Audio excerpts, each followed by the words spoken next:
Hey everybody, and welcome back to SCDC Presents Flea Market Gardening. And today we're going to talk about squash, and not only just squash, about growing squash vertically. A lot of people don't know that you don't have to let the squash grow all over the bed. You can grow squash vertically and they will do just fine.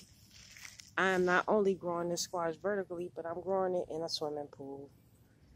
So squash in a swimming pool, growing vertically. It can be done, ladies and gentlemen. So here's what I do. Uh, when the plant was very small, I staked up these two poles right at the base of the plant. It's an ant right now. I'm trying to catch them. That's not my only problem ants from time to time. But I staked up the plant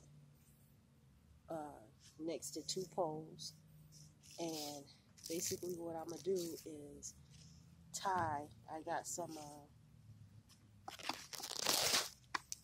twine. I found this twine at the dollar store. It's called Just Twine. I paid $1 for it. I take that and I will cut a piece off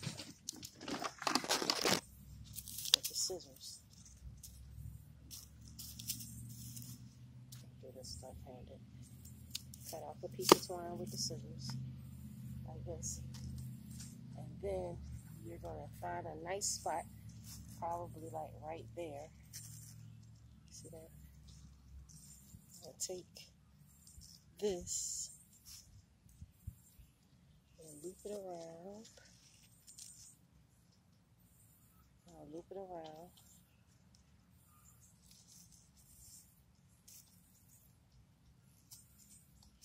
I'm going to pull it nice and tight.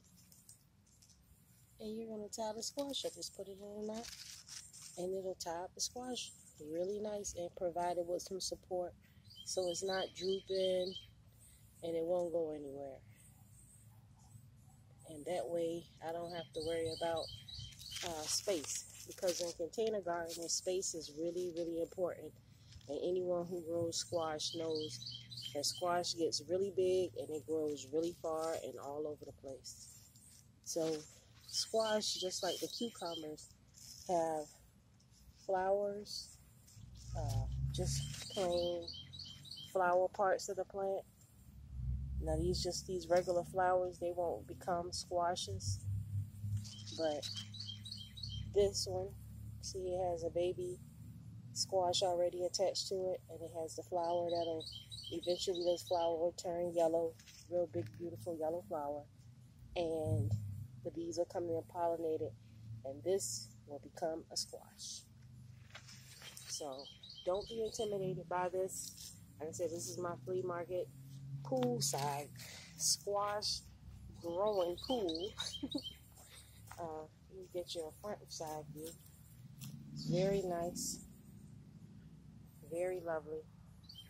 And one thing about squash, if you have a family of more than 4 people, one squash is great, because squash just comes and comes, and the more you pluck it, the more it'll grow.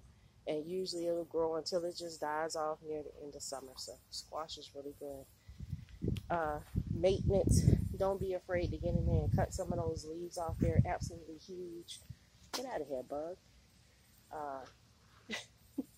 The leaves are absolutely huge, and they get, because of the leaf span, you know, they absorb a lot of energy for the plant, but you don't need all these leaves.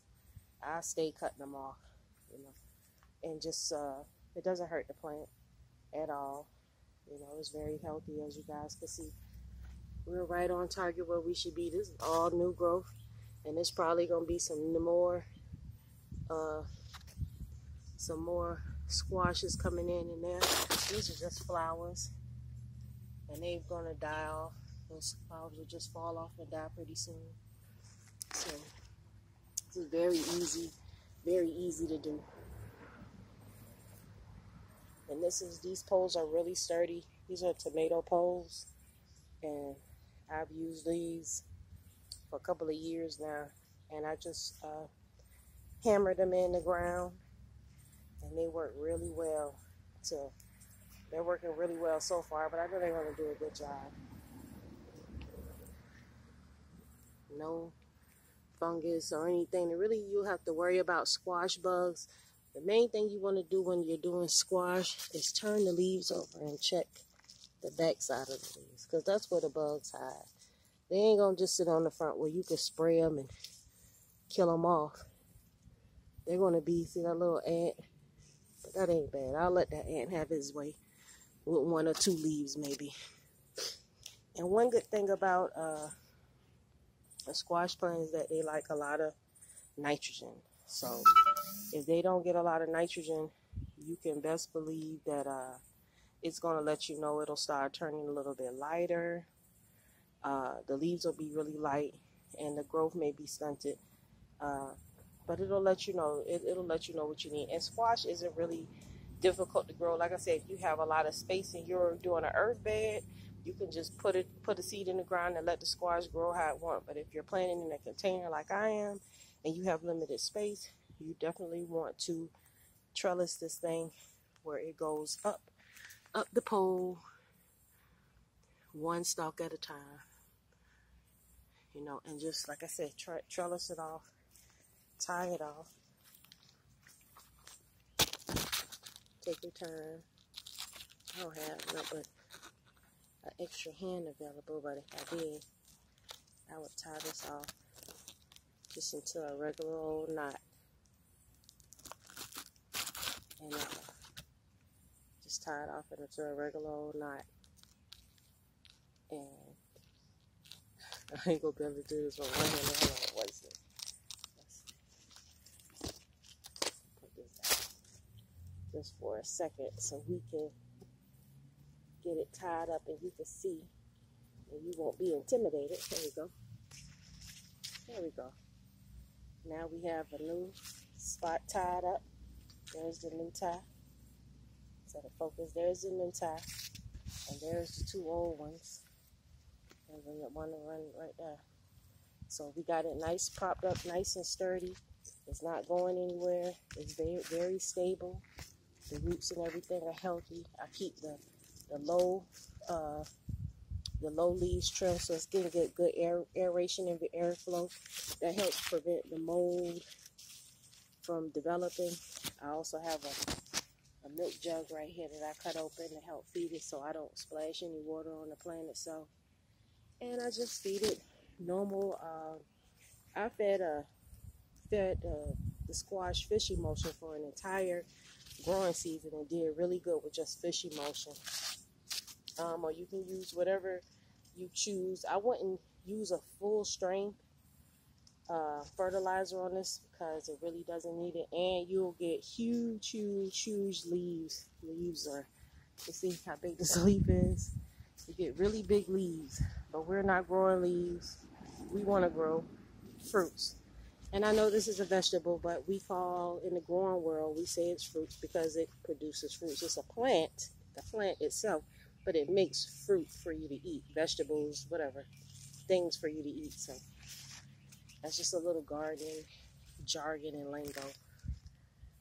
So hope you got some good views of it. And when this little delicious little squash right here turns yellow, we'll be back with an update, and I'll show you how we harvest it and how is it coming along.